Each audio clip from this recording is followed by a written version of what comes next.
थोड़ा ना पीछे कर लिया करो इसको।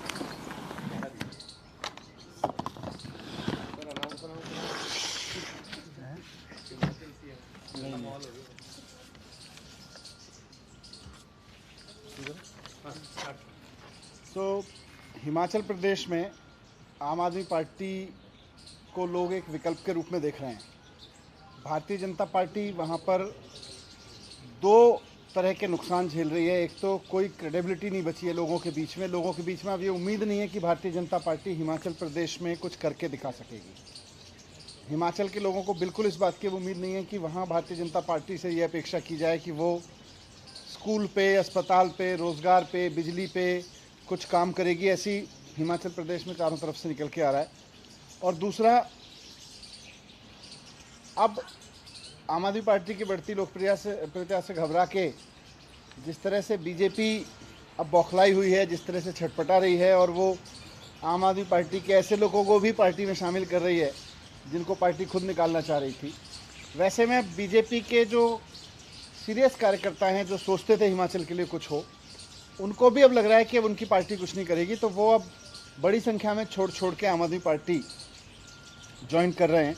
और भारतीय जनता पार्टी पूरी तरह से बिखर चुकी है। वहाँ पे हरमेल धीमान भारतीय जनता पार्टी के वहाँ 30 साल पुराने नेता हैं। उन्होंने भारतीय जनता पार्टी छोड़ के आम आदमी पार्टी ज्वाइन की है। उन्होंने, हरमेल धीमान जी ने राष्ट्रीय कार्यकारिणी में एससी विंग संभाला है, हिमाचल में भी संभाला है और राष्ट्रीय कार्यकारिणी में भी एससी विंग संभाला है। वो अपने डिस्ट्रिक्ट लेवल के, अलग अलग लेवल के, डिस्ट्रिक्ट लेवल के बहुत सारे 20 नेताओं के साथ आम आदमी पार्टी में शामिल हुए हैं। और अब 1000 नेता उनके अलग अलग ब्लॉक लेवल के और डिस्ट्रिक्ट लेवल के और भारतीय जनता पार्टी के शामिल होने जा रहे हैं, इस उम्मीद में कि भारतीय जनता पार्टी से अब उनको उम्मीद नहीं है कि हिमाचल के लिए वो कुछ करेगी। वहाँ पूरी तरह से बिखर गई है उनके पार्टी की उम्मीद, हिमाचल के लोगों की उम्मीद पूरी तरह से टूट गई हैं। 1000 लोग और वहाँ पे शामिल होंगे।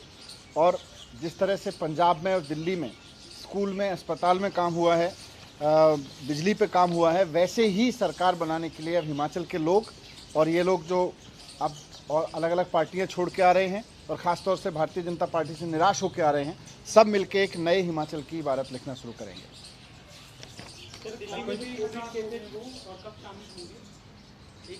ये बस अब कुछ दिन में शामिल होंगे। कई भारतीय जनता पार्टी के और बड़े नेता भी हमारे संपर्क में। हाँ,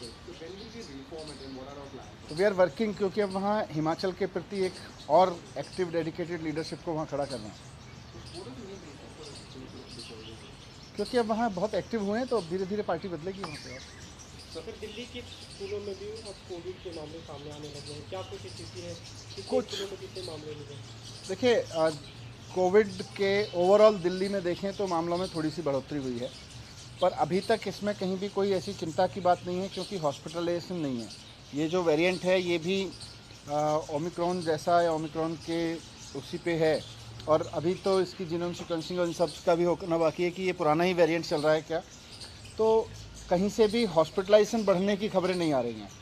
पर अब क्योंकि कोविड है और हम सब बार बार कहते हैं कि पिछले 2 साल के बाद अब हम सबको कोविड के साथ जीना सीख के आगे बढ़ना है, तो कहीं कोई ऐसी टेंशन की बात नहीं है। कुछ स्कूल से मैं लगातार नज़र रखे हुए हूँ, किसी भी स्कूल में कहीं एक भी केस आता है किसी टीचर या किसी एक बच्चे को, तो उस वक्त स्कूल भी हमको रिपोर्ट कर रहा है और हम भी स्कूल को जो भी दिशा निर्देश हैं इंडिविजुअली दे रहे हैं। मैंने अपने एजुकेशन डिपार्टमेंट के ऑफिसर्स को कहा है कि अभी 2-3 दिन की छुट्टियां हैं, इस बीच में केसेस पे नज़र रखते हुए एक जनरल गाइडलाइन नए हिसाब से बना के स्कूल्स के लिए जारी करें। तो कल तक हम एक गाइडलाइन भी जारी करेंगे। सर, अब तक किसी स्कूल में ऐसे मामले आए हैं? कितने केसेस आए? बहुत एकाध केस कहीं से आ रहे हैं, अभी तक कहीं इस तरह के ज़्यादा केस नहीं आए। कहीं किसी टीचर को हुआ है, कल भी एक स्कूल शायद ऐसा या 2 स्कूल ऐसे हैं जहाँ 1 या 2 बच्चों को हुए हैं। प्राइवेट स्कूलों में फीस बढ़ोतरी को लेकर भी पेरेंट्स जो हैं वो लगातार प्रोटेस्ट कर रहे हैं। वो कह रहे हैं कि प्राइवेट स्कूल में मनमाने तरीके से फीस बढ़ा रहे हैं। देखिए, दिल्ली में हमने 2015 के बाद से प्राइवेट स्कूलों की फ़ीस बिल्कुल नहीं बढ़नी थी। यहाँ तक कि 2016-17 में जब बहुत सारे स्कूलों ने फ़ीस बढ़ाने की मांग की तो हमने सबको कहा कि हम आपके खाते चेक करेंगे। हमने ऑडिट कराया सारे स्कूलों का, जिसके पास भी पैसा बैंक बैलेंस में उनकी एफडीज़ में रखा हुआ था, उन्होंने फ़ीस का मोटा मोटा पैसा लेके रखा हुआ था, किसी को हमने फ़ीस बढ़ाने की इजाज़त नहीं दी। 2017, 17, 18, 18, 19, 19, 20 फिर दोनों कोविड के ईयर्स में किसी को इजाज़त नहीं दी। अब कुछ स्कूलों के जहां हमने पूरी चेकिंग करा के कि उनके पास अब कोई पैसा नहीं है और उनको पैसा थोड़ा बहुत बढ़ाना पड़ रहा है, तो उनको बहुत लिमिटेड, किसी को 2%, किसी को 3%, बट बहुत मतलब इक्का दुक्का स्कूल है। इसके अलावा अगर कोई स्कूल अपनी मनमर्जी से फ़ीस बढ़ा ले रहा है तो उसके खिलाफ जैसे ही पेरेंट्स की शिकायत आती है हम पूरी उसकी जांच कराते हैं, उसका ऑडिट कराते हैं और उसके खिलाफ एक्शन भी लेते हैं। सर, ये जो बच्चों में कोविड मिला है, कितनी उम्र क्या होगी, आयु वर्ग मतलब क्या इससे कोई उम्र का फिक्स नहीं है, अलग अलग स्कूल से अलग अलग उम्र है। कुछ नंबर ऑफ स्कूल्स का कंफर्मेशन है या कितने केसेस हैं? अभी मेरे पास में 4-5 स्कूल से ही पिछले 4-5 दिन में ऐसी सूचनाएं मिली कि किसी टीचर को हुआ तो उसने इंटीमेट कर दिया, या कुछ इस तरह किसी एक बच्चे को हुआ तो पेरेंट्स ने इंटीमेट कर दिया, स्कूल में आए हुए बच्चे को नहीं। मनीष जी, कल जो हेल्थ बुलेटिन का डेटा है उसके मुताबिक 12,000 टेस्ट में और 299 लोग पॉजिटिव पाए गए। पहले जैसे टेस्ट होता था उसके हिसाब से ये आंकड़ा बहुत हो सकता था, तो आपको लगता है कुछ सख्ती की ज़रूरत अभी है या कि अभी नहीं, मैंने कहा कि अब हमको कोविड एग्जिस्ट करेगा और उसके बीच में हम सब अपना काम कैसे करेंगे और ज़िंदगी को आगे कैसे बढ़ाएंगे उसके रास्ते निकालने हैं। तो अब मुझे लगता है इतना पैनिक में रहने की ज़रूरत नहीं है, पर बहुत अलर्ट रहने की ज़रूरत है, पैनिक की ज़रूरत नहीं है। आपने कहा मैक्सिमम कितना परसेंटेज तक है? आपने कहा कहीं 2 कहीं 4, कितना मैक्सिमम क्या है?